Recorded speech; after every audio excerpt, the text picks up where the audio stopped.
2026 నాటికి భోగాపురం విమానాశ్రయం తొలి దశను పూర్తి చేస్తామని ఏపీ సీఎం చంద్రబాబు అన్నారు. ఈ ఎయిర్పోర్ట్ పూర్తయితే ఎన్నో ప్రయోజనాలు ఉంటాయన్నారు. దీనిని పూర్తి చేయించే బాధ్యత కేంద్ర మంత్రి రామ్మోహన్ నాయుడుపై ఉందన్నారు. హెలికాప్టర్ ద్వారా విమానాశ్రయం ప్రాంతాన్ని పరిశీలించారు. అనంతరం మీడియాతో ఆయన మాట్లాడుతూ ఉత్తరాంధ్ర అభివృద్ధికి భోగాపురం కీలకమన్నారు.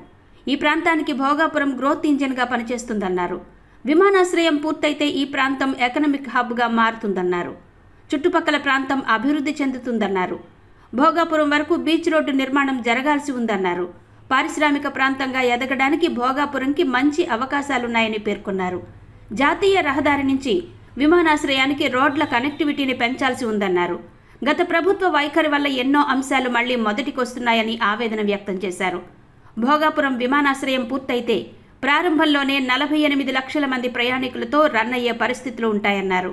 భోగాపురం విమానాశ్రయానికి తాను ముఖ్యమంత్రిగా ఉన్నప్పుడే అనుమతులొచ్చాయన్నారు. అప్పుడు ఉత్తరాంధ్ర యువత ఉద్యోగాల కోసం ఇతర ప్రాంతాలకు వెళ్లవలసిన అవసరం ఉండదని వ్యాఖ్యానించారు. విశాఖపట్నం, విజయనగరం కలిసిపోతున్నాయన్నారు. భవిష్యత్తులో విశాఖ, శ్రీకాకుళం కూడా కలిసిపోతాయన్నారు. విశాఖపట్నానికి మెట్రో రావలసి ఉందన్నారు. మున్ముందు కుప్పం సహా 5 విమానాశ్రయాలు వస్తాయన్నారు. గత సార్వత్రిక ఎన్నికల్లో ఎన్డీఏ కూటమికి ఉత్తరాంధ్ర అద్భుత విజయాన్ని అందించిందని, ఇలాంటి ప్రాంతానికి ఏదైనా చెయ్యాలి అన్నారు.